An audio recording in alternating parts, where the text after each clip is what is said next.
کی فکر السلام نہ علیکم کیجیے آپ، کیونکہ جتنا آپ کو میں پڑھاؤں گی اسی میں سے پیپر آئے گا. میم، نہیں میم آپ تفصیل سے پڑھائیں، ہم نے سیرا ویسے پہلے بھی پڑھی ہوئی ہے، لیکن اتنی ہوں ڈیٹیل سے نہیں پڑھی جو اب ہمیں زیادہ پتہ لگ رہا ہے. تو ہوں وہ تو آپ نے پہلے بھی کہہ دیا تھا کہ اگر تو ہم اس کو ایز اے کورس لے کے چلیں گے تو پھر ہم کورس میں ہی رہیں گے نا، کہ ہمیں پیپر دینے اور ہمیں یہ بس اتنا جاننا ہاں، ہے. تو میں اب ڈیٹیل خود بھی اسی پوائنٹ آف ویو سے آپ کو پڑھا رہی ہوں کہ صرف ہمارا مقصد چونکہ پیپر دینا اور پاس ہونا اور ڈگری لینا تو نہیں ہے. ہم لوگ تو جی، علم حاصل کرنے کے لیے یہاں بیٹھے ہوئے ہیں. اور اور ہم جو نے سیرت کے سیرا موٹے سے موٹے سیکھنا ہے نا. واقعات ہیں وہ آپ سب کو پتہ ہے. جو موٹے موٹے جی واقعات جی ہیں وہ آپ سب کو جی پتہ ہے، کسی سے میم بھی وہ وہ. تو جی الحمد للہ ہم سب کو اتنا پتا ہے، لیکن جو اس ڈیٹیل سے اور یہ ہے کہ جی میم، اور یہ کہ ڈیٹیل سے پڑھنے سے یہ ہے کہ ہم ہر جو واقعہ ہے اس کو نئے اینگل سے دیکھ رہے ہیں. ادروائز ہم پڑھ تو بک یہ گھر میں بھی لیں، اور ویسے بھی ہم نے کہیں نہ کہیں الحمد للہ یہ بکس پڑھی ہیں ایز بالکل اے بالکل کورس بالکل، لیکن اس اسٹوڈنٹ. تو طریقے سے، یہ لیکن ہے کہ ہاں ڈیٹیل سے وہی جو پڑھنے میں آپ کا زیادہ خیال مزہ ہے آ رہا کہ ہے. جو اینگل، یعنی ایک واقعہ جو آپ بچپن سے سنتے آ رہے ہیں، بچپن سے ظاہر ہے ہم نے اسکول کی کتابوں میں بھی پڑھا، بڑے ہو کے بھی پڑھا، لیکن اب جب ہم یہاں پہ سیرت کو ایز اے سبجیکٹ پڑھ رہے ہیں تو ہم اسی واقعہ کو ایک بالکل ڈفرنٹ اینگل سے بھی دیکھ رہے ہوتے ہیں. تو ایک نیا اس کا جو ویژن ہے وہ ہمارے سامنے آتا ہے. تو اس لیے میں تو یہی کہہ رہی تھی کہ ہم تھوڑا سا اسی طرح اگر چلتے رہیں تو دیکھ لیجئے، کیونکہ اس طرح علم جو ہے وہ ہمارے پاس اللہ تعالیٰ کی توفیق سے تھوڑا بہت تو آ ہی جائے گا نا. اور باقی جو موٹے موٹے واقعات ہیں وہ تو سب کو پتہ ہی ہے.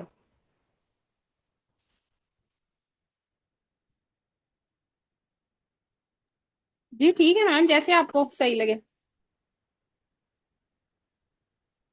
چلیں ٹھیک ہے، انشاءاللہ ابھی تو آج کرتے ہیں، پھر انشاءاللہ اس پہ پھر مزید بات کر رہے ہیں. اور اب ہم نے غزوہ بدر کے بارے میں ہم پڑھ رہے تھے، اور اس میں ہم نے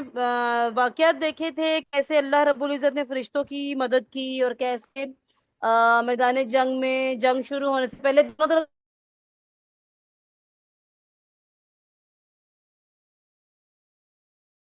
کیسے ہو رہی ہیں اور ادھر سے رسول اکرم صلی اللہ علیہ وسلم بھی دعا مانگ رہے تھے. اور پھر آپ کو یہ بتایا تھا، سارے واقعات بتائے کہ جتنے بھی ریسورسز تھے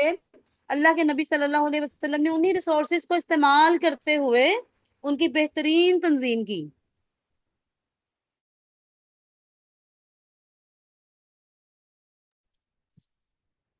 حالانکہ وہ لوگ تو پوری تیاری کے ساتھ آئے تھے، اور یہ مسلمان تو جنگ کی تیاری سے نکلے ہی نہیں تھے مدینہ سے. یہ تو ان کے ذہن میں تھا کہ 313 یا 314 جتنے بھی لوگ ہیں ان کو صرف 40 لوگوں کا مقابلہ کرنا پڑے گا اور بس.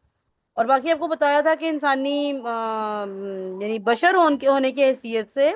کیسے ان لوگوں کے دل میں ایک خوف آیا تھا. تو اس سارے واقعات کو اللہ تعالیٰ نے سورہ انفال میں بڑی خوبصورتی سے جو ہے وہ بیان کیا ہے. ہم نیکسٹ لیکچر میں ہم سورہ انفال کو بھی دیکھیں گے انشاءاللہ کہ اللہ رب العزت کی نظر میں سورۃ البدر کیسی تھی. یہ جو غزوہ بدر ہے وہ اللہ رب العزت اسے کس نظر سے دیکھتے ہیں وہ انشاءاللہ ہم نیکسٹ کلاس میں کریں گے. تو آج ہم یہ دیکھ رہے ہیں کہ وہ بڑے بڑے سردار اپنے لے کر آئے، اور ان لوگوں نے تو یہ سوچا تک نہیں تھا کہ مسلمانوں کے ساتھ یعنی ہمارے ساتھ یہ بھی ہو سکتا ہے. ٹھیک ہے، لیکن انہیں شکست کا سامنا ہوا اور ان کے جو بڑے بڑے سردار ہیں وہ مارے گئے. اب جو واقعہ آپ کو سنایا تھا کہ سیدنا عبداللہ بن مسعود اس کے سینے پر تھا، اس کا سر کاٹنے لگے، اور اس وقت بھی وہ کہہ رہا کہ ذرا نیچے سے کاٹنا کہ پتا چلے کسی سردار نے کاٹا ہے. اور اس وقت اسے یہ تکلیف تھی، یہ دکھ تھا کہ مجھے چھوٹے چھوٹے لڑکوں نے مجھے مار دیا. ٹھیک ہے، تو یعنی اس وقت بھی اس کی اکڑ، اس کا غرور جو ہے وہ ختم نہیں ہوا تھا. وہ کہتا کاش مجھے کسانوں کی بجائے کسی اور نے قتل کیا ہوتا. تو اس کے بعد ہم لوگ کچھ اور واقعات کو دیکھتے ہیں کہ جنگ بدر کے میدان میں کیا واقعات پیش آئے. کیونکہ اس مارکے میں دیکھیں نا آمنے سامنے رشتے دار تھے. ایک طرف باپ ہے، ایک طرف بیٹا ہے، ایک طرف ایک رشتے دار ہے، دوسری طرف دوسرے رشتے دار ہے. سگے بھائی ایک دوسرے کے آمنے سامنے ہیں، باپ بیٹا آمنے سامنے ہیں، رشتے دار چچا ماموں خالو یہ سب قریبی رشتے دار تھے، اور وہ ایک دوسرے کے آمنے سامنے ہیں، دشمن کی صفوں میں موجود ہیں. اور دیکھیں اللہ کو دونوں ماننے والے ہیں، تو پھر اختلاف کیا تھا؟ کہ اللہ کے نبی صلی اللہ علیہ وسلم نے اپنے ہی قبیلے کے لیے، ان کا خون حلال تھا مسلمانوں پہ، تلوار اٹھائی؟ کیا اصل میں جو فرق تھا وہ کیا تھا؟ وہ توحید کا فرق تھا، کہ اسلام جو آئیڈیولوجی پیش کر رہا تھا وہ توحید پر بیس کرتی تھی، اور وہ جس اللہ کو مانتے تھے وہ اللہ کے ساتھ دوسری چیزوں کو شریک ٹھہرا رہے تھے۔ تو ابن اسحاق کی روایت ہے کہ روایت کرتے کہ نبی اکرم صلی اللہ علیہ وسلم نے فرمایا کہ بنو ہاشم وغیرہ کے کچھ لوگ زبردستی میدان جنگ میں لائے گئے ہیں، تو انہیں ہماری جنگ سے کوئی سروکار نہیں ہے، لہذا بنو ہاشم کا کوئی آدمی کسی کی زد میں آ جائے تو وہ اسے قتل نہ کرے، اور ابو البختری بن ہشام کسی کی زد میں آ جائے تو وہ اسے قتل نہ کرے، تو عباس بن عبد المطلب کسی کی زد میں آ جائے تو وہ بھی انہیں قتل نہ کرے، لائے گئے۔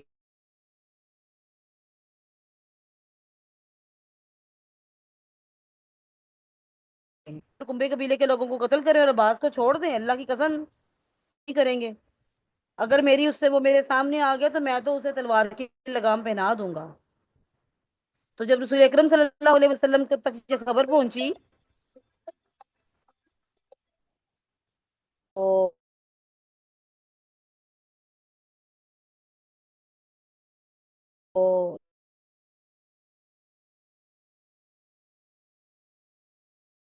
یہ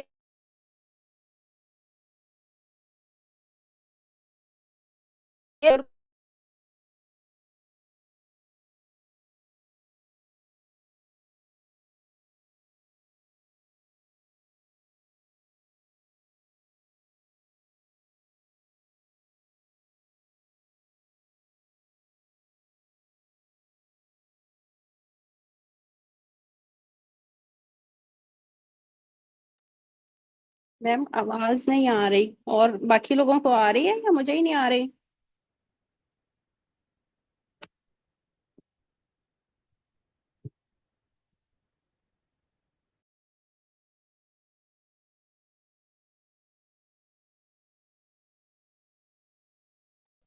جی نہیں۔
جی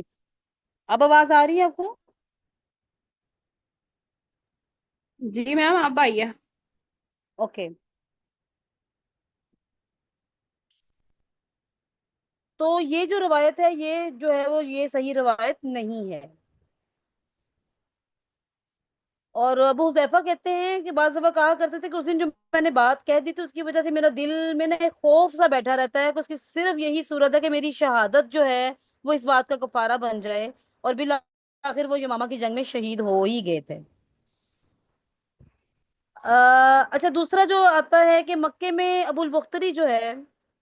اس کو قتل کرنے سے اس لیے منع کیا گیا تھا کہ مکے میں یہ شخص سب سے زیادہ رسول اللہ صلی اللہ علیہ وسلم کو تکلیف دینے سے اپنے ہاتھ کو روکے ہوئے تھا، یہ آپ کو کسی تکلیف نہیں تھا، نہ اس کی طرف سے کوئی ناگوار بات سننے میں آتی تھی، اور یہ ان لوگوں میں سے تھا جنہوں نے بنی ہاشم اور بنو مطلب کے بائیکاٹ کا صحیفہ چاک کیا تھا،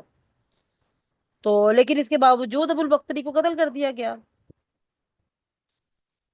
کیونکہ اس کے ساتھ ایک اور ساتھی بھی تھا، وہ دونوں آپس میں ساتھ ساتھ لڑ رہے تھے،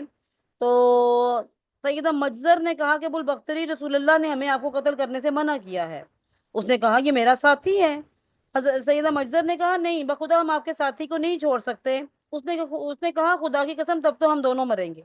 اور اس کے بعد دونوں نے لڑائی شروع کر دی اور پھر مجدہ رضی اللہ تعالیٰ عنہ کو مجبوراً ابو البختری کو بھی قتل کرنا پڑا۔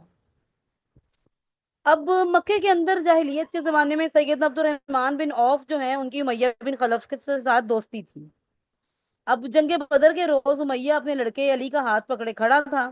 اتنے میں عبد الرحمن بن عوف کا وہاں سے گزر ہوا اور وہ دشمن سے کچھ زرہیں چھین کر لے کر جا رہے تھے۔ امیہ نے انہیں دیکھ کر کہا تمہیں میری ضرورت ہے، میں تمہاری ان زرہوں سے آج بہتر ہوں، آج جیسا منظر تو میں نے دیکھا ہی نہیں، کیا تمہیں دودھ کی حاجت نہیں؟ مطلب یہ تھا کہ جو مجھے قید کرے گا میں اسے فدیے میں خوب دودھ والی اونٹنیاں دوں گا۔ یہ سن کر عبد الرحمن بن عوف نے زرہیں پھینک دیں اور دونوں کو گرفتار کر کے آگے بڑھ گئے۔ عبد الرحمن بن عوف کہتے ہیں کہ میں امیہ اور اس کے بیٹے کے درمیان چل رہا تھا کہ امیہ نے پوچھا کون سا آدمی تھا جو سینے پر شتر مرغ کے پر لگائے ہوئے تھا؟ میں نے کہا وہ تو سیدنا حمزہ بن عبد المطلب تھے۔ امیہ نے کہا یہ شخص ہے جس نے ہمارے اندر تباہی مچا رکھی تھی۔ ظاہر ہے سیدنا حمزہ بہت بہادر تھے اور جب اسلام قبول کر لیا تھا تو یہ بہادری کی تلوار جو ہے وہ ان کی رک گئی تھی نا اللہ کے نبی نے، کیونکہ اس وقت مسلمانوں کو ہاتھ اٹھانے کی اجازت ہی نہیں تھی تو انہیں ہاتھ روک لیے تھے۔ اب جب اجازت ملی تو وہ بہادری تو ان کے اندر موجود تھی۔ تو عبد الرحمن بن عوف کہتے ہیں کہ میں واللہ ان دونوں کو لے کر جا رہا تھا کہ چانن سیدنا بلال نے امیہ کو میرے ساتھ دیکھا۔ اب سیدنا بلال جو ہیں یہ امیہ کے غلام تھے اور یہ ان کو مکے میں ستایا کرتا تھا۔ آپ کو پتا ہے کہ کتنی شدت سے ستایا کرتا تھا۔ سیدنا بلال نے کہا او ہو کفار کا سرغن امیہ بن خلف، اب یا تو میں بچوں گا یا یہ نہیں بچے گا۔ تو عبد الرحمن بن عوف کہتے ہیں دیکھو بلال یہ میرا قیدی ہے، انہوں نے کہا اب یا تو میں رہوں گا یا یہ رہے گا۔ پھر نہایت بلند آواز سے پکارا اور اپنے ساتھیوں کو بلایا کہ اب تو اس کو ہم نے ختم کرنا ہے۔ تو عبد الرحمن بن عوف کہتے ہیں کہ اتنی تو میں سب انصار جو انہوں نے بلا لی سیدنا بلال نے، ان سب نے ہمیں کنگن کی طرح میں لے لی۔ میں اس کا بچاؤ کر رہا تھا مگر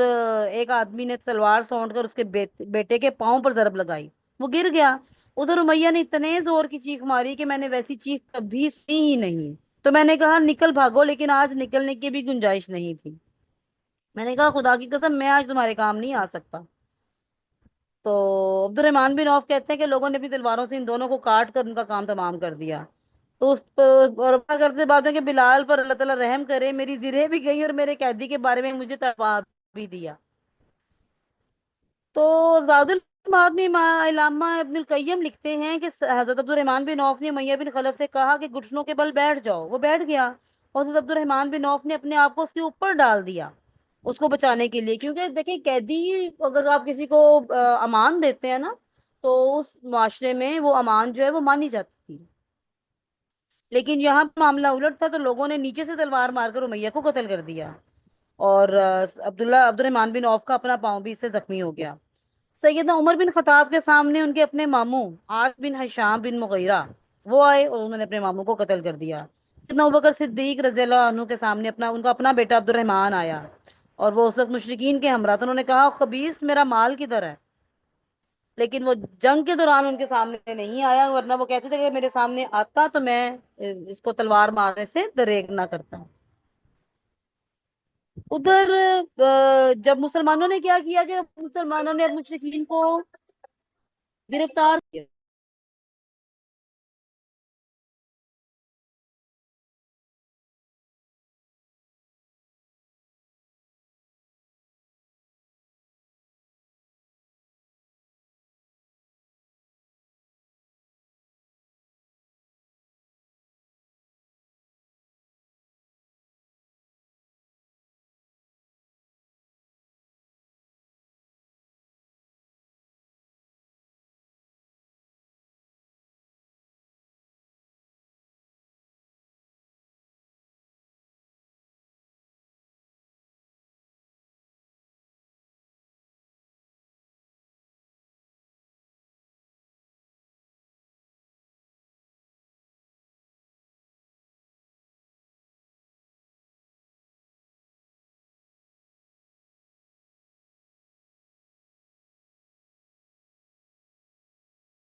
تو جب مسلمانوں کو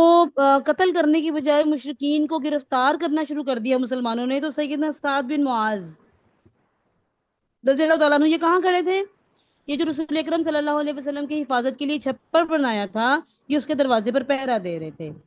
تو رسول اکرم صلی اللہ علیہ وسلم نے دیکھا کہ حضرت سعد کے چہرے پر ان لوگوں کی اس حرکت سے ناگوار اثرات جو ہے وہ آ رہے ہیں۔ تو آپ نے فرمایا سعد بخدا ایسا محسوس ہوتا ہے تمہیں مسلمانوں کا یہ کام ناگوار ہے؟ انہوں نے کہا جی ہاں، اللہ کی قسم ہے اللہ کے رسول، یہ اہل شرک کے ساتھ پہلا مارکا ہے جس کا موقع اللہ نے ہمیں فراہم کیا ہے، اس لیے اہل شرک کو باقی چھوڑنے کی بجائے مجھے یہ بات زیادہ پسند ہے کہ انہیں خوب قتل کیا جائے، اچھی طرح کچل دیا جائے، کیونکہ اس کا جو سیاسی اثر تھا، جو معاشرتی اثر تھا، وہ بتا چکی ہوں کہ اس کا امپیکٹ تھا اس معاشرے پر۔ اگر مسلمان جو ہے، یہ مسلمانوں کی جیت جو ہے وہ اس معاشرے پر ایک بہت بڑا ایفیکٹ ڈالنے والی تھی۔ اچھا، ایک وہ روایت آپ سب نے سنی ہوگی کہ سیدنا عکاشہ بن محصن اسدی جو ہیں ان کی تلوار ٹوٹ گئی، وہ رسول اللہ صلی اللہ علیہ وسلم کی خدمت میں حاضر ہوئے اور اللہ کے نبی نے لکڑی کا ایک پھٹا تھمایا اور وہ اسی سے لڑائی کرتے رہے، تو یہ روایت بھی ضعیف ہے۔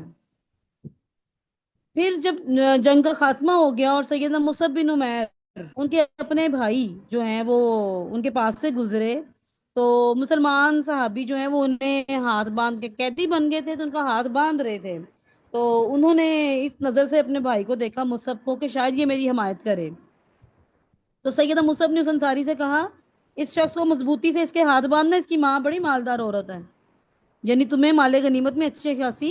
اماؤنٹ جو ہے وہ مل جائے گی، وہ غالباً تمہیں بڑا اچھا فدیہ دے گی۔ تو ابو عزیز نے اپنے بھائی مصعب سے کہا تمہیں میرے بارے میں یہی تمہاری وصیت ہے؟ تو سیدنا مصعب نے فرمایا ہاں، تمہاری بجائے یہ انصاری میرا بھائی ہے، کیونکہ خون کے رشتوں کی اہمیت نہیں تھی وہاں پہ ایمان کے رشتوں کی اہمیت تھی۔ آج تو ہم خون کے رشتوں کی بھی کوئی اہمیت نہیں سمجھتے نا، اور ایمان کے رشتے تو ہم بناتے ہی نہیں ہیں۔ اچھا، اب جب مشرکین کی لاشوں کو کنویں میں ڈالنے کا حکم دیا، یہ بھی ہم آگے چل کے دیکھیں گے، تو عتبہ بن ربیعہ اس کو کنویں کی طرف گھسیٹ کر لے جایا جا رہا تھا، کیونکہ دیکھیں کافر کی کوئی حرمت نہیں ہے۔ تو ان کا بیٹا سیدنا ابو حذیفہ وہ مسلمان ہو چکے ہوئے تھے، پہلے سے مسلمان تھے، رسول اکرم کے ساتھی تھے، تو اللہ کے نبی صلی اللہ علیہ وسلم ان کی طرف دیکھا تو وہ بڑے غمزدہ نظر آئے، ان کا چہرہ بدلا ہوا تھا، تو آپ صلی اللہ علیہ وسلم نے فرمایا ابو حذیفہ غالباً اپنے والد کے سلسلے میں تمہارے دل کے اندر کچھ احساس ہیں؟ انہوں نے کہا نہیں واللہ یا رسول اللہ، باپ کے متعلق میں یہ جانتا تھا کہ اس میں بڑی سوجھ بوجھ ہے، اس میں بڑی دور اندیشی اور بڑا فضل و کمال ہے، اس لیے مجھے یہ آس لگائے بیٹھا تھا میں دل میں کہ یہ خوبیاں انہیں اسلام تک پہنچا دیں گی، لیکن اب ان کا یہ انجام دیکھ کر، اپنی توقع کے خلاف کفر پہ ان کا خاتمہ دیکھ کر مجھے افسوس ہو رہا ہے۔ یعنی انہیں باپ کی وہ اس بات پہ دکھ نہیں ہو رہا، بس اس بات پہ دکھ ہو رہا کہ میرا باپ اتنا ذہین، اتنی حکمت والا، لیکن اس کی حکمت اس کے کام نہیں آئی، وہ ایمان کی حلاوت کو نہیں پا سکا، وہ نہیں سمجھ سکا۔ کہتے میرے اندر اپنے باپ کے بارے میں، اس کے قتل کے بارے میں ذرا بھی لرزش نہیں، لیکن میرا باپ بڑا حکیم تھا، بڑا دور اندیش تھا، تو اس کا انجام اچھا نہیں ہوا، مجھے اس لیے افسوس ہے۔ تو اللہ کے نبی صلی اللہ علیہ وسلم نے سیدنا ابو حذیفہ کے حق میں دعائے خیر فرمائی اور ان سے بھلی بات کی۔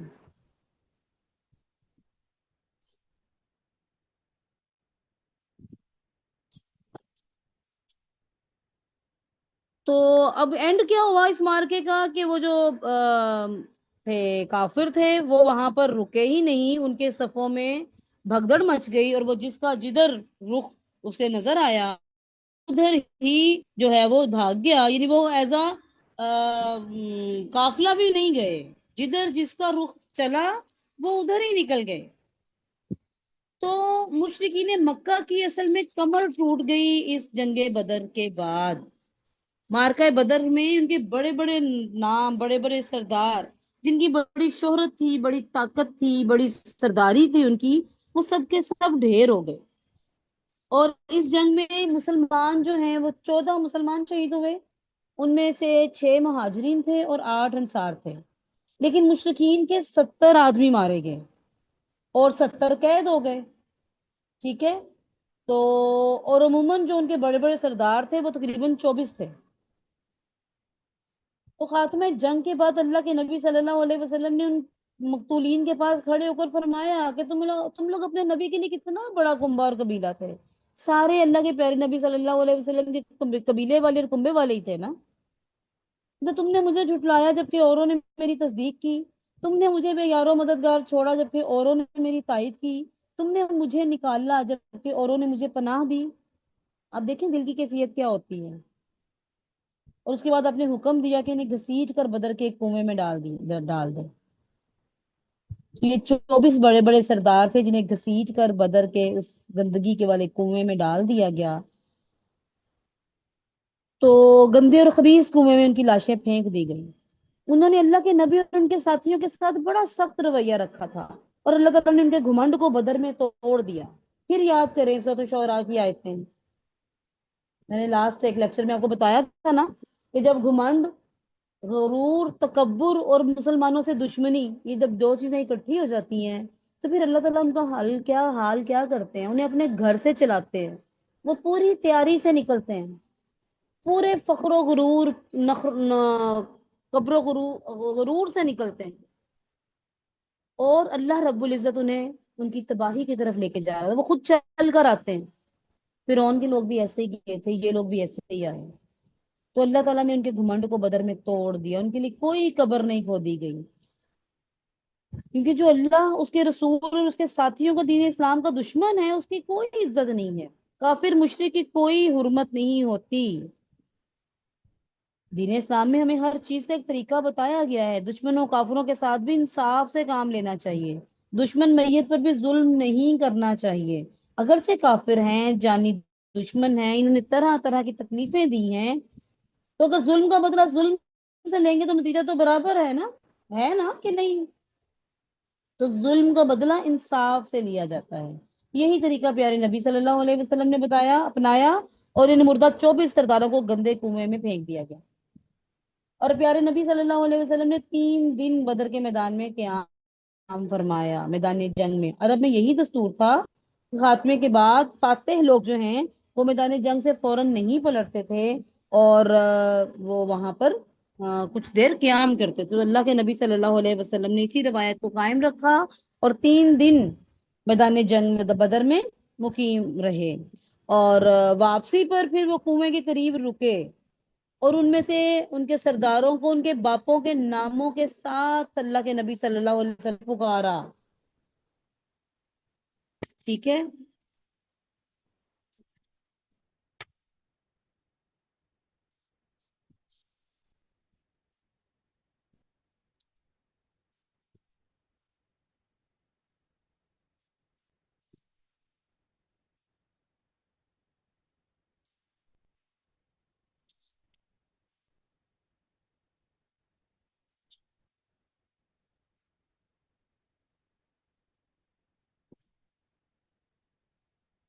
کیونکہ آپ پیدل چل رہے تھے اور آپ کے پیچھے صحابہ کرام بھی پیدل چل رہے تھے، تو آپ کنویں کی بار پر کھڑے ہو گئے، پھر انہیں ان کے باپوں کے نام لے لے کر پکارنا شروع کیا کہ اے فلاں بن فلاں، اے فلاں بن فلاں، کیا تمہیں یہ بات خوش آتی ہے کہ تم نے اللہ اور اس کے رسول کی اطاعت کی ہوتی؟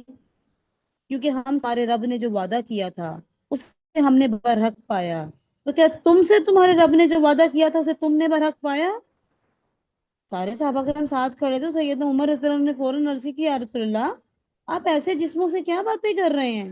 جن میں روح ہی نہیں، یعنی بے روح جسموں سے کیا باتیں کر رہے ہیں؟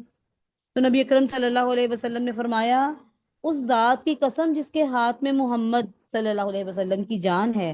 میں جو کچھ کہہ رہا ہوں اسے تم لوگ ان سے زیادہ نہیں سن رہے، اور ایک روایت میں آتا ہے کہ تم لوگ ان سے زیادہ سننے والے نہیں، لیکن یہ لوگ جواب نہیں دے سکتے۔ تو اس حدیث کی روح سے ایک چیز سمجھ لیجئے کہ اہل سنت والجماعت کا اصل موقف کیا ہے مردوں کے سماع سے، کہ کیا مردے سنتے ہیں؟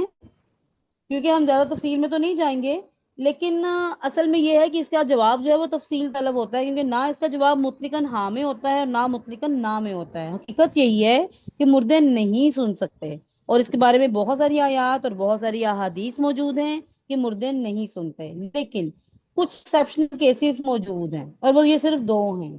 ایک کیا ہے؟ یہ غزوہ بدر کا اللہ رب العزت نے ان 24 سرداروں کو سنوایا، کیوں سنوایا؟ واللہ عالم، اللہ تعالیٰ بہتر جانتے ہیں. جو ہمیں سمجھ آتی ہے، جو اسکالرس کو سمجھ آتی ہے، اسکالر نے اس یہ ریزن بتائی ہے کہ اللہ رب العزت ان کے عذاب کو دگنا کرنا چاہتا تھا. ان کے لیے حسرت تھی. حسرت بھی عذاب کا ایک حصہ ہوتا ہے نا. ایک تو دیکھیں پہلے ہی ہو جاتی ہے، جس کی موت آتی ہے اس کے لیے قیامت قائم ہو جاتی ہے، ان کی برزخ ان کے لیے قائم ہو چکی تھی، اور وہ جہنم کے گڑھے میں پہلے ہی موجود تھے، اور دنیا میں بھی ایک گندے کنویں میں اس کے گڑھے میں پڑے ہوئے تھے. اور اب وہاں سے کوئی واپسی کا راستہ نہیں تھا، کوئی توبہ کا راستہ نہیں تھا. اب صرف ایک حسرت ہی حسرت تھی، اور اس پر اللہ رب العزت نے ان کو یہ ساری باتیں سنوائیں. تو ان کی حسرت میں مزید اضافہ ہو گیا، کیونکہ حق اور باطل الگ ہو گیا. کہاں وہ 13 سال مکہ کے وہ ہجرت کا مشکل وقت جب ان کافروں نے مسلمانوں پہ دنیا بدر دی تھی، اور آج دیکھیں خود کہاں پڑے ہیں، اس گندگی میں پڑے ہوئے ہیں. تو جب اللہ رب العزت نے ان کو سنوایا ہوگا تو ان کو کیسی ان کی فیلنگز ہوئی ہوں گی. اور دوسرا استثناء، دوسرا ایکسیپشنل کیس، وہ ہر ایک کے لیے ہوتا ہے. ہر کافر مومن مسلم ہر ایک کے لیے ہوتا ہے کہ جب اسے قبر میں ڈالا جاتا ہے، کہ جب کوئی انسان مرتا ہے اسے قبر میں ڈالا جاتا ہے تو وہ جانے والوں کے قدموں کی آہٹ کو سنتا ہے. یہ تمام میتوں کے ساتھ ہوتا ہے. اور دیکھیں صرف قدموں کی آہٹ ہی سنتے ہیں اور کچھ نہیں سنتے، کیونکہ اگر باقی سب کچھ بھی سن رہے ہوتے تو پھر حدیث میں صرف قدموں کی آہٹ کا تو خصوصاً ذکر کیوں ہوتا. تو یہ چیز جو ہے وہ مومن کے لیے خوشخبری ہو جاتی ہے اور کافروں کے لیے حسرت ہو جاتی ہے کہ یہ جو میرے اپنے پیارے اب مجھے قبر میں چھوڑ کے جا رہے ہیں، ان کے لیے میں دنیا میں زندگی میں کیا کیا کچھ کرتا رہا. ان کے لیے میں نے نہ حلال دیکھا نہ حرام دیکھا. اب اپنی قبر میں اکیلا پڑا ہوا ہوں. اور جو مومن جس نے اللہ رب العزت کے حکموں کے مطابق دیکھی ہوگی، جس نے اپنے ان سگے رشتوں کے ساتھ محبت بھی اللہ رب العزت کی محبت کے بعد کی ہوگی، محبتوں کی جو ترتیب اللہ رب العزت نے سکھائی ہے اسی ترتیب سے ان کے ساتھ محبت کی ہوگی، تو ان کے لیے یہ خوشخبری کا سامان ہوگا. تو اللہ رب العزت خالق ہے، مالک ہے، وہ جو چاہے جیسے چاہے اپنی مخلوق کے ساتھ معاملہ کر سکتا ہے. اور برزخی زندگی کے لحاظ سے، کیونکہ برزخی زندگی میں ہم صرف اسی بات پر یقین کریں گے جس کی ہمیں صحیح آیت سے یا صحیح حدیث سے ہمیں کوئی دلیل ملتی ہے، کیونکہ یہ سارے معاملے غیب کے معاملے ہیں. ہم صرف واضح احادیث یا جو آیات ہیں ان پر ہی غور و فکر کریں گے اور اسی پر یقین کریں گے. باقی یہ سب غیب کے معاملات ہیں، اپنی طرف سے ہم توجیحات پیش نہیں کریں گے.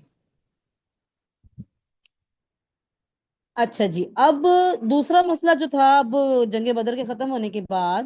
ایک تو یہ مقتولین کا مسئلہ تھا کہ ان کے لیے ان کا کیا انتظام کیا جائے، تو وہ ان کو کنویں میں ڈال دیا گیا. 3 دن اللہ کے نبی وہاں رکے. اور پھر دوسرا مسئلہ تھا کہ مکے میں اب شکست کی خبر کیسے پہنچی. تو مشرکین نے میدان بدر سے جب غیر منظم شکل میں تتر بتر ہو کر مکے کا رخ کیا تو شرم و ندامت کے سبب ان کی سمجھ میں نہیں آ رہا تھا کہ وہ مکے میں داخل کیسے ہوں. ابن اسحاق کہتے ہیں کہ وہ جب مکے میں جو شخص قریش کی شکست کی خبر لے کر مکے میں داخل ہوا نا، وہ عثمان بن عبداللہ خزاعی تھا. لوگوں نے اس کے پوچھا کہ پیچھے کیا خبر ہے، تو اس نے کہا عتبہ بن ربیعہ، شیبہ بن ربیعہ، ابو الحکم، امیہ بن خلف اور مزید کچھ بڑے بڑے سرداروں کے نام لیے، یہ سب قتل کر دیے گئے. تو جب انہوں نے ان اتنے بڑے بڑے اپنے سرداروں کے نام سنے نا، تو صفوان بن امیہ جو حتیم میں بیٹھا ہوا تھا وہ کہنے لگا اللہ کی قسم اگر یہ ہوش میں ہے نا تو اس سے میرے متعلق پوچھو. تو لوگوں نے پوچھا اچھا صفوان بن امیہ کا کیا ہوا؟ یعنی اہل مکہ کو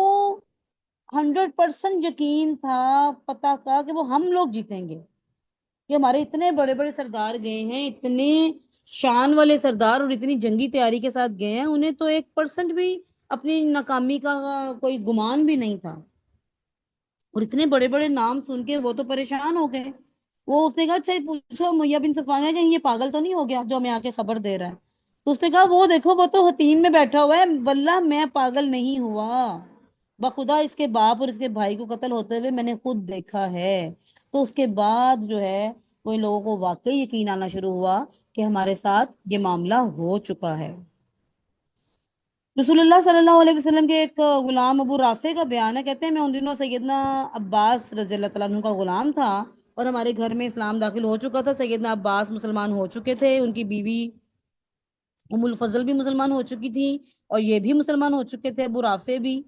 البتہ انہوں نے ابھی اپنا اسلام چھپایا ہوا تھا. ادھر ابو لہب جو ہے وہ جنگ بدر میں حاضر نہیں ہوا تھا. جب اسے خبر ملی کہ ہمارے ساتھ تو اتنی ذلت کا معاملہ پیش آیا ہے, تو اسے تو اپنی بڑی ہی بے عزتی محسوس ہوئی. اور وہ ابو رافع کہتے کہ میں بڑا کمزور آدمی تھا, میں تیر بنایا کرتا تھا, اور میں زمزم کے حجرے میں بیٹھا تیر کے دستے چھیلتا تھا. اور کہتے اس وقت میں حجرے میں بیٹھا اپنے تیر چھیل رہا تھا کہ میرے پاس ام الفضل بیٹھی ہوئی تھی, اور جو خبر آئی تو ہم تو اندر سے بڑے خوش ہوئے. کہتے اتنے میں ابو لہب اپنے دونوں پاؤں بری طرح گھسیٹتا ہوا آیا, یعنی کہ یہ خبر سن کے اس کے حواس اتنے خراب ہوئے کہ اس سے چلا بھی نہیں جا رہا تھا, اس سے چلنا محال ہو گیا اپنی یہ شکست کی خبر سن کے. تو وہ جو ہے وہ جب چلتا ہوا آیا گھسیٹتا ہوا,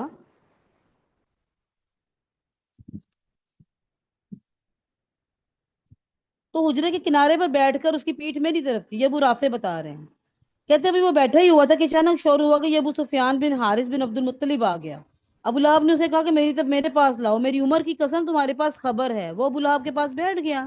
لوگ کھڑے تھے. ابو لہب نے کہا بھتیجے بتاؤ لوگوں کا کیا حال رہا. اس نے کہا کچھ نہیں, بس لوگوں سے ہماری مٹ بھیڑ ہوئی اور ہم نے اپنے کندھے ان کے حوالے کر دی. وہ ہمیں جیسے چاہتے تھے قتل کرتے تھے, جیسے چاہتے تھے قید کرتے تھے, اور اللہ کی قسم میں اس کے باوجود اپنے لوگوں کو ملامت نہیں کر سکتا. در حقیقت ہماری مٹ بھیڑ کچھ ایسے گورے چٹے لوگوں سے ہوئی جو آسمان اور زمین کے درمیان چتکبرے گھوڑوں پر سوار تھے. واللہ نہ وہ کسی چیز کو چھوڑتے تھے اور نہ کوئی چیز ان کے مقابل ٹک ہی پاتی تھی. اب ظاہر ہے وہ تو فرشتے تھے. تب وہ رافع کہتے ہیں کہ میں نے اپنے ہاتھ سے خیمے کا کنارہ اٹھایا اور پھر کہا وہ خدا کی قسم فرشتے تھے. یہ سن کر ابو لہب نے اپنا ہاتھ اٹھایا اور میرے چہرے پر زوردار تھپڑ رسید کیا, اور وہ مجھ سے لڑ پڑا, اور اس نے مجھے اٹھا کر زمین پر پٹک دیا اور میرے اوپر گھٹنے کے بل بیٹھ کر مجھے مارنے لگا. ظاہر ہے میں کمزور جو ٹھہرا. تو کہتے ہیں اتنے میں ام الفضل نے اٹھ کر اپنے خیمے کا کھمبا لیا اور اسے بڑی زور سے ضرب ماری. اس کے سر میں بری طرح چوٹ آئی ابو لہب کے, اور ساتھ ہی بولی کہ اس کا مالک نہیں ہے اس لیے اسے کمزور سمجھ رکھا ہے. ابو لہب رسوا ہو کر اٹھا اور چلا گیا. جو یہ دیکھیں یہ مسلمان عورتوں کی بہادری ہے. آگے چل کے آپ سیدہ صفیہ ان کی بہادری کے قصے بھی دیکھیں گی. تو اب یہ جو ابو لہب تھا یہ تو جنگ میں تو نہیں گیا تھا, اور آپ کو میں نے بتایا تھا کہ اس نے اپنے ایک مخروس کو بھیج دیا تھا. اب اس واقعے کے بعد 3 یا 7 راتیں گزری ہوں گی کہ اللہ نے اسے عدسہ کی بیماری میں مبتلا کر دیا. یہ ایک قسم کا طاعون تھا, اور عدسہ کی گلٹی کو عرب بڑا منحوس سمجھتے تھے. یعنی وہ چھوت قسم کی بیماری تھی. جمیل جو اس کا ہر طرف ہر وقت ساتھ دیتی تھی, مرنے کے بعد اس نے بھی اس کا ساتھ چھوڑ دیا. اور یہ جو ابو لہب تھا یہ اللہ کے نبی صلی اللہ علیہ وسلم کا سمدھی بھی تھا, کیونکہ پہلے جب ابھی نبوت کا اعلان نہیں ہوا تھا تو اللہ کے نبی صلی اللہ علیہ وسلم کی 2 بیٹیوں کے نکاح اس کے بیٹوں سے ہوئے تھے, اور پھر بعد میں اس نے ان کو طلاق دینے کا کہہ دیا تھا کہ ان کو طلاق دے دو. تو یہ جب گلٹی اس کو آ گئی تو کوئی اس کے قریب نہیں جاتا تھا, ہر بندے نے اس کو چھوڑ دیا, حتیٰ کہ مرنے کے بعد اس کے بیٹوں نے بھی اسے یوں ہی چھوڑ دیا, اور وہ 3 دن تک بے گورو کفن پڑا رہا. کوئی اس کے قریب نہیں جاتا تھا اور نہ اس کی تدفین کی کوشش کرتا تھا. آپ حالت دیکھیں, آپ ذلت دیکھیں, اور ان کے گھمنڈ دیکھیں. تو جب ان کے بیٹوں کو خطرہ محسوس ہوا کہ اب اس طرح چھوڑنے پر لوگ ہمیں ملامت کریں گے, تو انہوں نے ایک گڑھا کھودا اور دور سے لکڑی سے اس کی لاش دھکیل کر اس میں پھینک دی, دور سے پھینک دی, اور دور سے پتھر پھینک پھینک کر اس کی لاش چھپا دی. مٹی بھی نہیں ڈالی,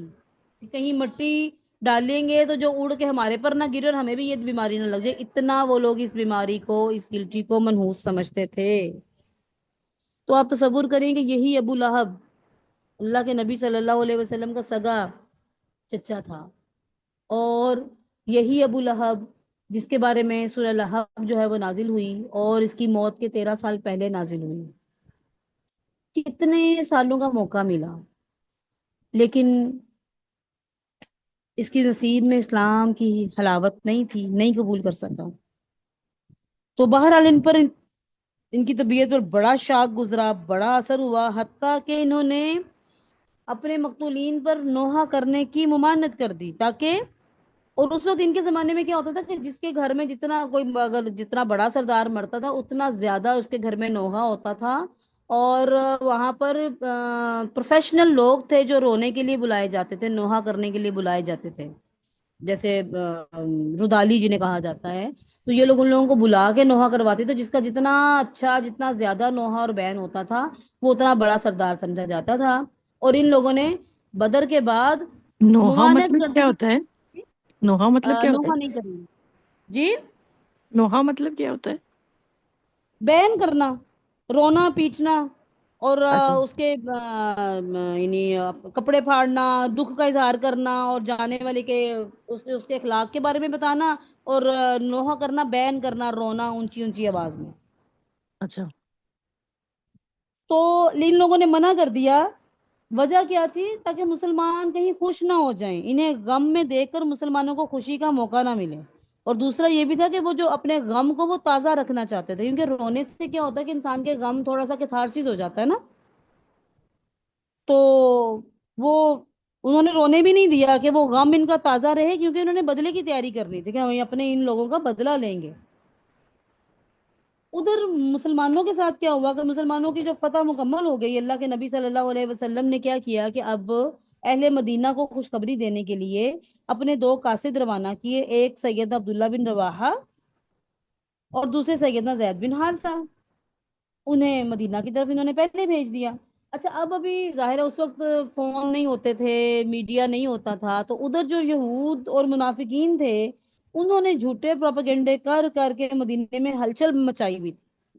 یہاں تک کہ انہوں نے یہ خبر بھی اڑا رکھی تھی کہ نبی اکرم صلی اللہ علیہ وسلم نعوذ باللہ قتل کر دیے گئے ہیں۔ تو چنانچہ جب ایک منافق نے دور سے سیدنا زید بن حارثہ کو نبی صلی اللہ علیہ وسلم کی اونٹنی پر سوار آتے دیکھا نا، کیا نام تھا اللہ کے نبی صلی اللہ علیہ وسلم کی اونٹنی کا؟ پیارے نبی صلی اللہ علیہ وسلم کی اونٹنی کا کیا نام تھا؟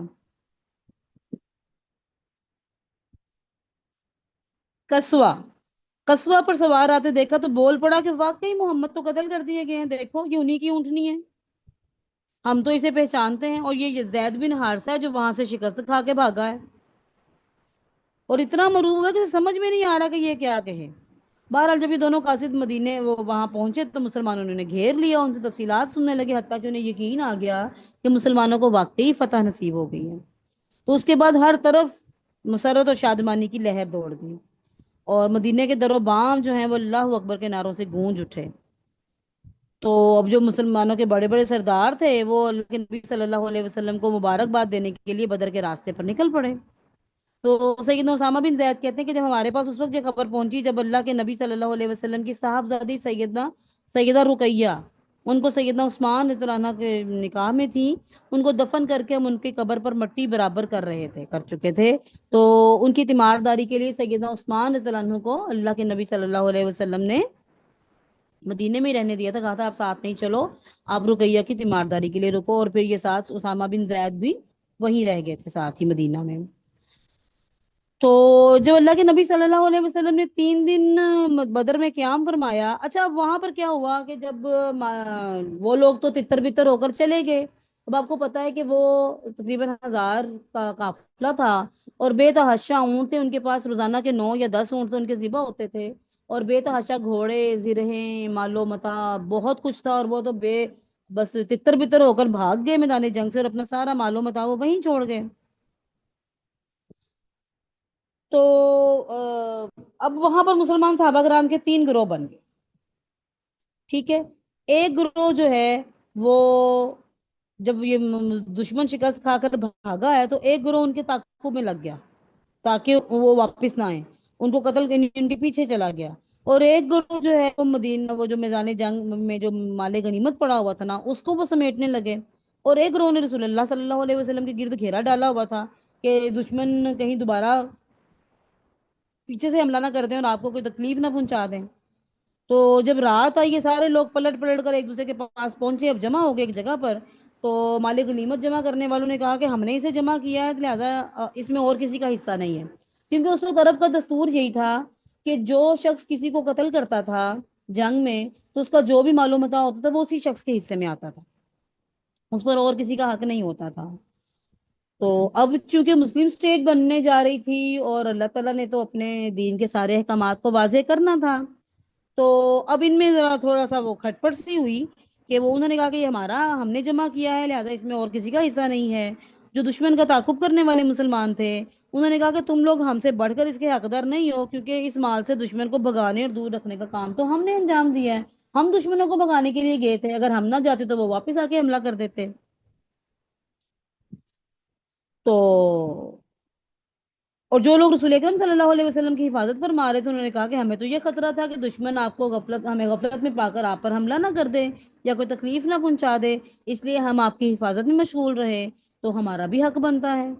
تو اس پر پھر اللہ رب العزت نے سورہ انفال کی آیات نازل کی کہ لوگ آپ سے مال غنیمت کے متعلق پوچھتے ہیں، کہہ دو کہ غنیمت اللہ اور اس کے رسول کے لیے ہے، بس اللہ سے ڈرو اور اپنے بھی تعلقات کی اصلاح کر لو اور اللہ اور اس کے رسول کی اطاعت کرو اگر تم واقعی مومن ہو۔ اس کے بعد رسول اللہ صلی اللہ علیہ وسلم نے اللہ تعالیٰ کی تقسیم کے مطابق تمام مومنین میں، مسلمانوں میں مال غنیمت کو تقسیم فرما دیا، اور کسی مسلمان نے، کسی صحابی نے، کسی انصاری نے، کسی مہاجر نے کوئی اعتراض نہیں کیا، سب کے سب سچے پکے مسلمان تھے، انہوں نے اللہ رب العزت کے حکم کے آگے اپنا سر تسلیم خم کیا۔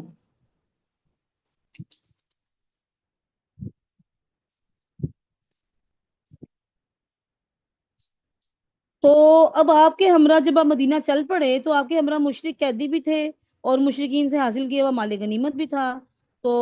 آپ نے عبداللہ بن کعب کو اس کی نگرانی سونپی، اور وادی سے باہر نکلے آپ ابھی، تو خمس کو علیحدہ کر کے باقی مال غنیمت انہوں نے مسلمانوں پر تقسیم کر دیا۔ تو وہیں پہ اللہ کے نبی صلی اللہ علیہ وسلم نے حکم صادر کیا دو قیدیوں کو قتل کرنے کا، ایک نذر بن حارث، کیونکہ اس نے جنگ بدر میں مشرکین کا پرچم بھی اٹھایا ہوا تھا اور یہ قریش کے بڑے بڑے مجرموں میں سے تھا، اسلام دشمنی میں، رسول اللہ صلی اللہ علیہ وسلم کی تکلیف پہنچانے میں یہ حد درجہ بڑا ہوا تھا، اور پھر آپ کے حکم پر سیدنا علی رضی اللہ عنہ نے اس کی گردن ماری۔ اس کے بعد آپ تھوڑا آگے گئے تو آپ نے عقبہ بن نبی معیط، اس کے قتل کا حکم صادر فرمایا، یہ بھی اللہ کے نبی صلی اللہ علیہ وسلم کو بہت تکلیفیں دیا کرتا تھا، اور یہ وہی بندہ ہے جس نے مکہ میں اللہ کے نبی صلی اللہ علیہ وسلم پر سجدے کی حالت میں اونٹ کی اوج ڈال دی تھی، اور اسی شخص نے آپ کی گردن پر چادر لپیٹ کر آپ کو مارنا چاہا تھا، اور سیدنا ابوبکر صدیق نے وقت پر پہنچ کر آپ کو اس چیز سے بچایا تھا، آپ کو گلا گھونٹ کر یہ مارنے والا تھا۔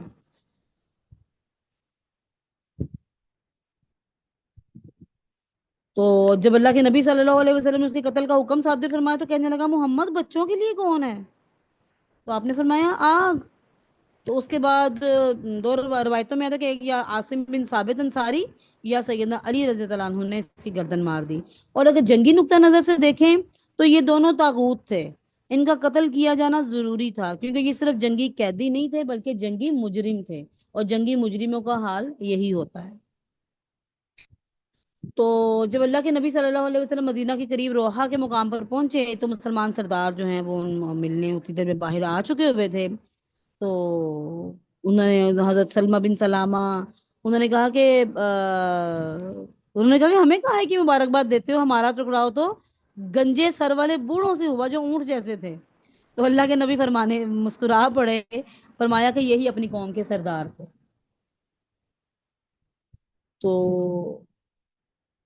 اس کے بعد سیدنا اسید بن حضیر جو ہیں انہوں نے دعائیں اللہ تعالیٰ کی حمد بیان کی اور تعریف بتائی، اور بتایا کہ اللہ کے اللہ یعنی اس جنگ سے مسلمانوں کی آنکھوں کو ٹھنڈک ملی، اور کوئی بھی بدر سے پیچھے نہ رہا تھا کہ آپ کا دشمن ٹکراؤ دشمن سے ہوگا، اور کہتے ہیں میں تو یہی سمجھتا تھا کہ بس قافلے کا معاملہ ہے، اور اگر میں یہ سمجھتا کہ دشمن سے سابقہ پڑے گا تو میں کبھی پیچھے نہ رہتا۔ یہ سیدنا اسید بن حضیر تھے، اور آپ کو میں نے پہلے بھی بتایا تھا کہ جو مدینہ میں صحابی رہ گئے تھے ان میں سے کوئی بھی کسی نے کسی کو کوئی کسی نے کسی کو یعنی ملامت نہیں کیا، کیوں؟ کیونکہ کوئی بھی جنگ کے ارادے سے تو نکلا ہی نہیں تھا، اور کوئی جنگ فرض نہیں تھی، یہ سب لوگ تو قافلے کو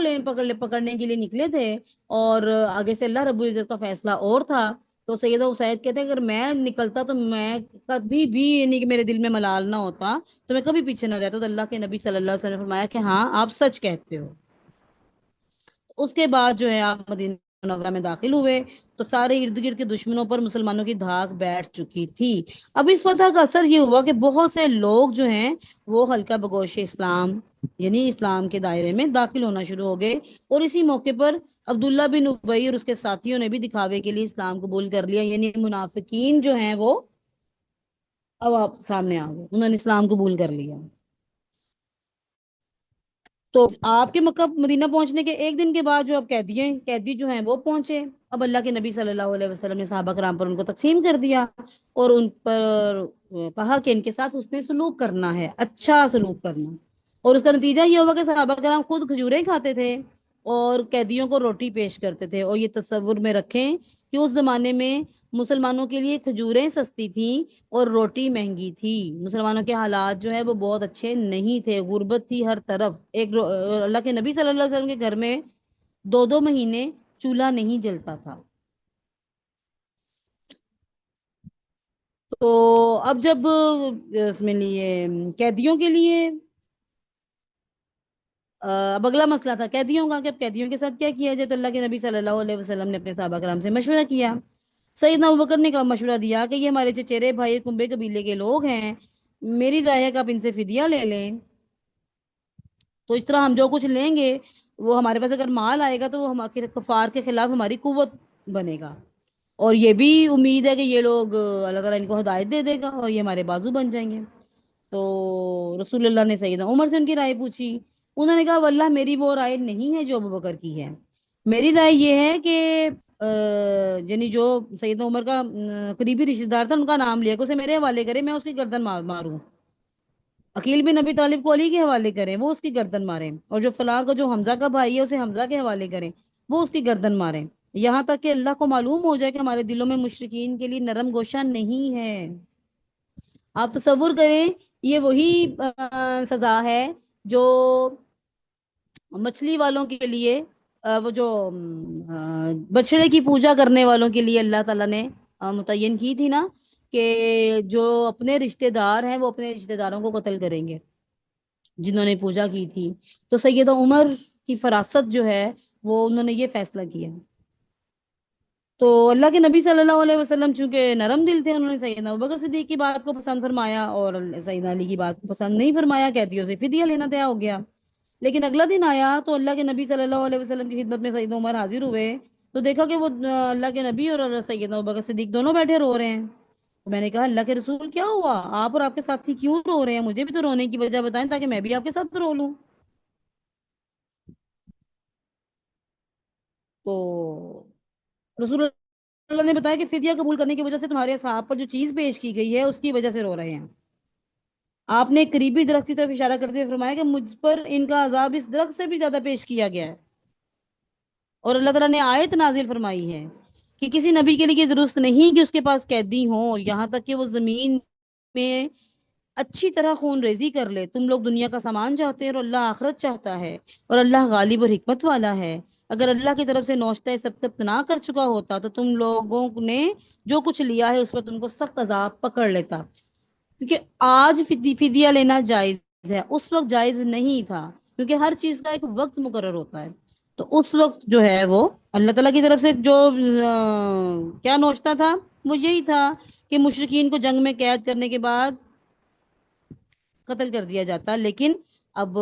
فیصلہ اللہ کے نبی صلی اللہ علیہ وسلم کی طرف سے کیا ہو چکا تھا کہ یا تو ان سے قید کرنے کے بعد یا تو احسان کرو یا فدیہ لے لو۔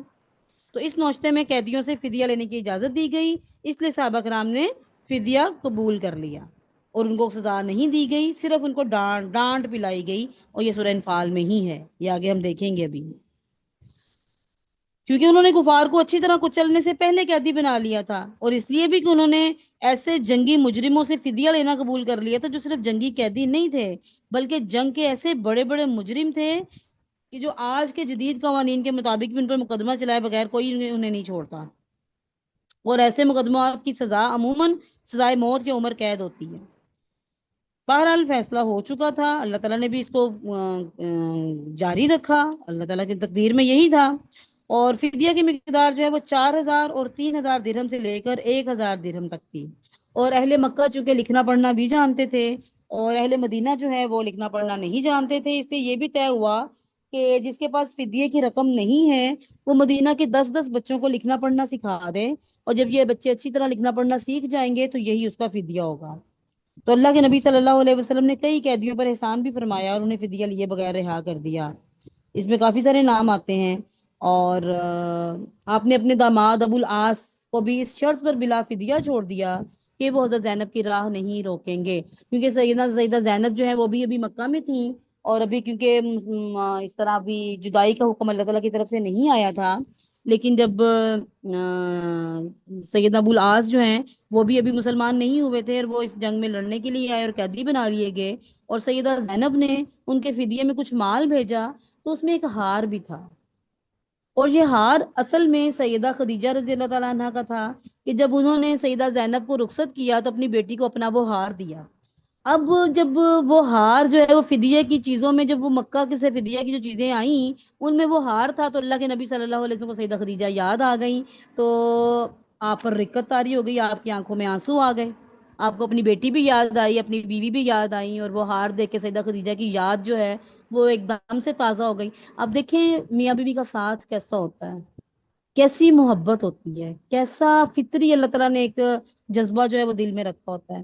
تو آپ نے صحابہ کرام سے اجازت چاہی کہ ابو العاص کو چھوڑ دیں،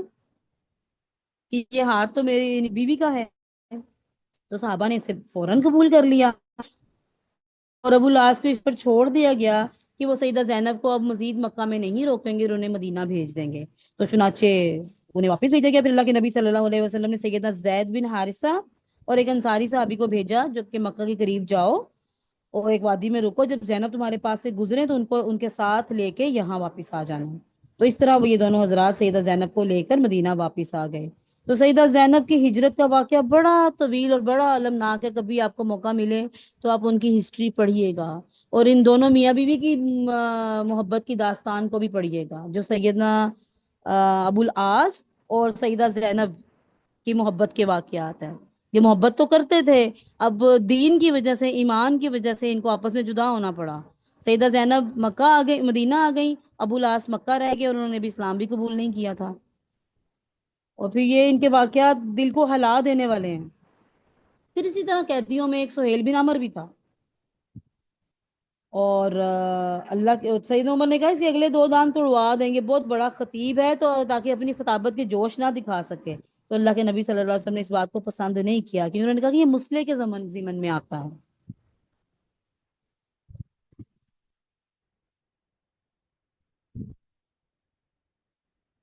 تو سیدنا سعد بن نعمان عمرہ کرنے کے لیے نکلے تو انہیں ابو سفیان نے قید کر لیا، اور ابو سفیان کا بیٹا عمر وہ بھی جنگ بدر کی قیدیوں میں تھا، چنانچہ عمر کو ابو سفیان کے حوالے کر دیا گیا اور اس نے سعد کو چھوڑ دیا۔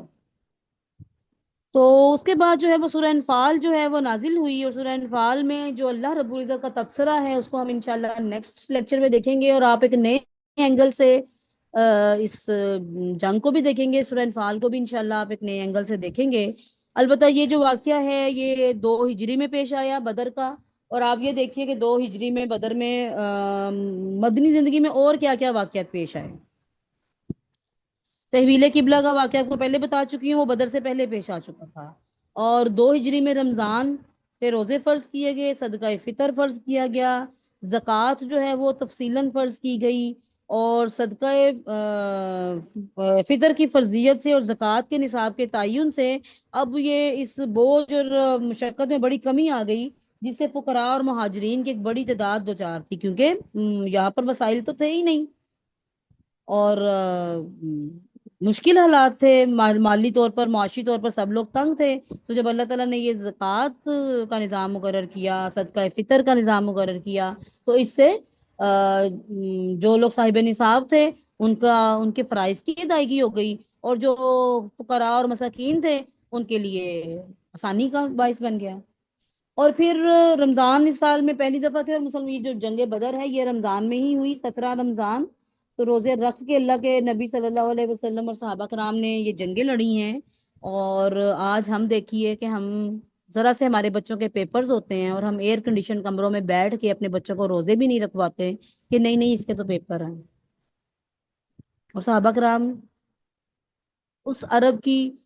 تپتی زمینوں پہ جنگیں لڑتے ہوئے روزے رکھتے تھے، اور وہ پہلا رمضان تھا، اور مسلمانوں کے لیے اتنا آسان نہیں تھا، اور مسلمانوں کو اس سے پہلے روزے رکھنے کی عادت بھی نہیں تھی، مشکل تھا ان کے لیے۔ تو بہرحال اب آپ دیکھیں کہ جب اس رمضان کے بعد، فتح کے بعد، جو عید انہوں نے پہلی منائی ہوگی، وہ کتنی پیاری عید ہوگی، عید ہوگی ان کے لیے۔ وہ کیسا خوبصورت منظر ہوگا جب مسلمان اپنے اپنے گھروں سے تکبیریں پڑھتے ہوئے عیدگاہ کی طرف گئے ہوں گے، اور مسلمانوں کے روب اور قوت کی دھاک جو ہے وہ پورے علاقے پر پھیلی ہوئی تھی، اور مسلمان جو ہیں وہ اللہ تعالیٰ کی نعمتوں میں اور مزید آگے بڑھنے کے شوق سے معمور تھے، اور ان کی پیشانیاں اللہ تعالیٰ کے آگے جھکی ہوئی تھیں، اور اللہ تعالیٰ نے اس نعمت کا ذکر جو ہے وہ سورہ انفال میں کیا۔ اور یاد کرو جب تم تھوڑے تھے زمین میں، تم کمزور بنا کر رکھ دیے گئے، تم ڈرتے تھے کہ لوگ تمہیں اچک لے جائیں گے، بس اس نے تمہیں ٹھکانہ دیا، اور اپنی مدد کے ذریعے تمہاری تائید کی، اور تمہیں پاکیزہ چیزوں سے روزی دی تاکہ تم لوگ اس کا شکر ادا کرو۔ تو آپ دیکھیں کہ پچھلے لیکچرز میں ہم نے کیا دیکھا تھا کہ مسلمان تو یہاں پر سوتے بھی نہیں تھے، مدینہ میں آ کر بھی اللہ کے نبی صلی اللہ علیہ وسلم بھی راتوں کو سوتے نہیں تھے۔ ڈر اور خوف کا یہ عالم تھا کہ ہر طرف سے اتنا خوف تھا کہ ادھر سے بھی دشمن، ادھر سے بھی دشمن، ادھر سے بھی دشمن، اور مسلمان ہتھیاروں کے بغیر نہیں سوتے تھے، یا آدھے مسلمان جاگتے تھے اور آدھے مسلمان سوتے تھے۔ تو اس کے بعد جب یہ فتح کے بعد جو ہے وہ ان کو ایک پرسکون جو موقع زندگی میں میسر آیا، تو وہ کیسا ان پہ وہ خوشی کا موقع ہوگا، اور کیسی ان کی پرسکون اور پرمسرت عید ہوگی۔ اللہ تعالیٰ ہمیں بھی اپنے دین کو سمجھنے کی اور ایمان کی حلاوت کو چکھنے کی اور اس پر چلنے کی اور اس پر استقامت سے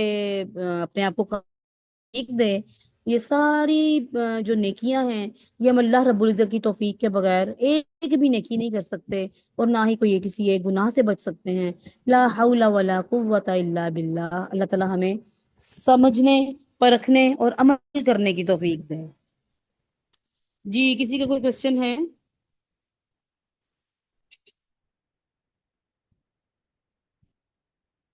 کسی کا کوئی کوشچن ہے تو بتائیے۔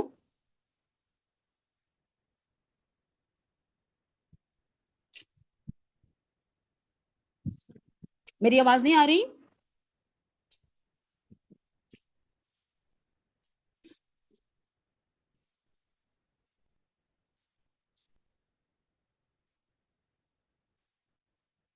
السلام علیکم ورحمۃ اللہ وبرکاتہ۔ بجی آپ کی آواز آ رہی ہے؟ الحمدللہ بجی آپ خود ہی اتنا اچھا ڈیفائن کر دیتی ہیں، کوئی کوشچن ہوتا ہی نہیں ہے۔